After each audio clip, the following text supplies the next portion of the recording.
Salut tout le monde, bienvenue au mois de mars. Donc en mars, on parle de quoi? Ben je voulais faire un petit vidéo, un court vidéo avec vous pour vous parler de l'importance de faire des Metcon. Qu'est-ce que le Metcon? On appelle ça Metabolic Conditioning. Avant de vous en parler, je vais faire une petite historique par rapport au cardiovasculaire. Il y a plusieurs écoles de pensée par rapport au cardio. Est-ce qu'on devrait faire pas du tout de cardio quand on s'entraîne pour perdre du gras? Est-ce qu'on devrait faire plein de cardio? Est-ce qu'on devrait faire un petit peu de cardio après nos séances? Bref, il y a beaucoup d'écoles de pensée. Commençons par l'école des « je fais pas de cardio après ma muscu ». En fait, cette mode-là vient du fait que dans les années 80, 90, début 2000, les haltérophiles, donc les hommes forts, les gens qui devaient faire, par exemple, l'épaulé jeté, bon, tout ça, à haute intensité avec des grosses charges, se faisaient dire par leur coach de faire un 20 à 30 minutes de cardio après effort, et ça à tous les jours. Pourquoi? Ben parce que ces gars-là devaient manger un amont énorme de nourriture pour prendre de la force, pour prendre de la masse musculaire, pour être plus fort. Mais le problème avec ça, c'est qu'à force de faire ça, ils prenaient du gras. Donc les coachs disaient, ben c'est facile, gras, cardio, 1 plus 1 égale 2, allez faire du tapis 20 à 30 minutes après chaque séance et de cette façon-là, on va limiter la prise de gras.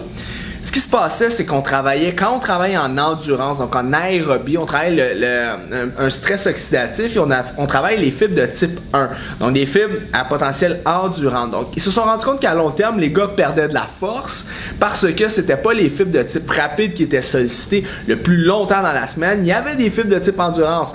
Donc, ils se sont rendus compte que c'était pas super bon pour ça. Aussi, le cardio en endurance crée un stress oxydatif. Donc, c'est pas nécessairement l'idéal pour la perte de gras. Et beaucoup de gens aussi ont un cortisol qui est élevé. Donc, un cortisol qui est chroniquement élevé. Et le cardio en endurance a été démontré que ça met un stress oxydatif et que ça élève le cortisol. Donc, l'hormone que tu ne veux pas si tu veux perdre du gras. Là, vous allez me dire, ok, ben Félix, c'est simple, pas de cardio, merci, bonsoir, yes, je fais juste bien manger puis pousser en malade. Attention, il faut comprendre aussi que si vous êtes membre au magazine, c'est que oui, vous voulez être en bonne condition physique, mais vous voulez être en santé aussi. Tu sais, c'est pas juste du fitness, là, c'est du wellness. Donc, il faut avoir une capacité pulmonaire qui est bonne. Oui, vous pouvez faire le cardio musculaire sur la musculation. Vous pouvez aussi le faire sur les tapis, sur le vélo à haute intensité. Et c'est là qu'arrive le fameux Metcon. Qu'est-ce qu'un Metcon? C'est Metabolic Conditioning.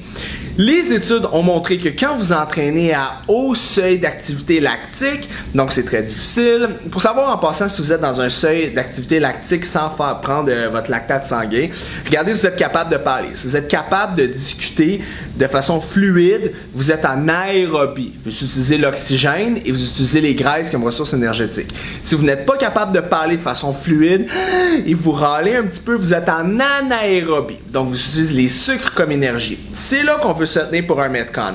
Pourquoi? Parce que les études ont montré que lorsque notre taux de lactate sanguin est élevé ou lorsqu'on a une potentialisation énergétique qui est très élevée durant un entraînement, premièrement, il y a plus d'hormones de croissance qui est produite, donc ça mobilise les acides gras, ça l'aide à oxyder la graisse le plus rapidement possible. Et aussi, on a une meilleure centralisation au niveau de la potentialisation de l'utilisation des fibres musculaires. Qu'est-ce que ça veut dire en français?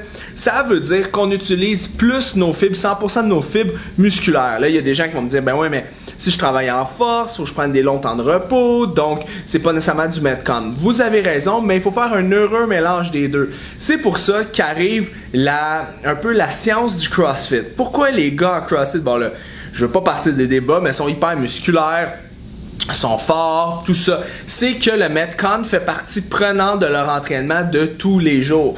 Ce que ça veut dire, c'est que quand on utilise des charges lourdes avec des courts temps de repos et qu'on garde notre seuil d'acide lactique très élevé durant un entraînement, ça va nous permettre d'aller chercher ce fameux seuil-là, le seuil qu'on maximise l'utilisation des fibres musculaires, on maximise notre potentiel anaérobique lactique et alactique, donc on utilise une majorité de filiales énergétiques. Donc, moi, je vous recommande de commencer à faire un entraînement comme ça de façon sporadique. Qu'est-ce que tu veux dire par là, Félix? Vous pourriez l'utiliser de 1 à 2 fois par mois. Vous pourriez l'utiliser une fois à toutes les semaines ou peut-être 2 fois par semaine. Si vous êtes sur le programme L'Ultime Phase 3, je vous conseille d'utiliser un Metcon une fois par semaine. Maintenant, qu'est-ce qu'un Metcon?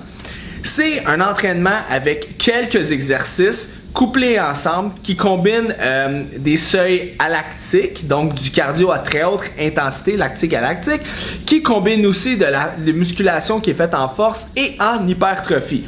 J'ai un exemple. Vous faites un circuit avec un deadlift 4 à 6 répétitions maximales. Allez chercher des box jump avec des burpees. Fait qu'on y va par-dessus. On vient donc un box jump et un burpees au sol. On va chercher un one hand snatch avec un dumbbell et on pourrait aller chercher quelque chose comme du rope climb, donc on monte avec une corde, ou quelque chose comme de la sled, du prowler, donc on pousse une espèce de petit chariot sur des skis pour aller le plus vite possible, ou ça pourrait être quelque chose de cardio, donc des sprints. Donc là on comprend qu'on a une partie qui est cardiovasculaire à haute intensité, on a une musculation qui est lourde avec les deadlifts de 4 à 6, on a une musculation d'endurance avec les one hand snatch à du exemple 8 à 15 répétitions de chaque bras. Fait que c'est de coupler ces filiales énergétiques-là et de répéter le circuit de 3 à 6 fois. Donc vous avez compris que la pulsation cardiaque va être élevée, ça va être difficile, ça va être tough, vous allez avoir de la difficulté, mais vous allez maximiser l'utilisation de vos fibres de 1 et de 2, vous allez mettre un choc métabolique au niveau de votre corps qui va stimuler la perte de gras et la prise de masse musculaire si vous décidez d'utiliser des charges qui pèsent quelque chose et rentrer du volume dans cette journée-là. Maintenant, combien de temps devrait durer la journée de Metcon? Je vous dirais entre 25 et 45 minutes, tout dépendant de votre métabolisme et de votre intensité. Un très bon coach qui fait des Metcon de groupe, c'est Eric Fastro les dimanches. Ces fameux bootcamp, que même lui, il dit que c'est pas vraiment des bootcamps parce que c'est vraiment des entraînements de ce style-là plus souvent qu'autrement. Donc voilà, vous devriez utiliser cette journée-là, comme je vous dis, une fois par semaine ou même aux 2 semaines si vous êtes capable.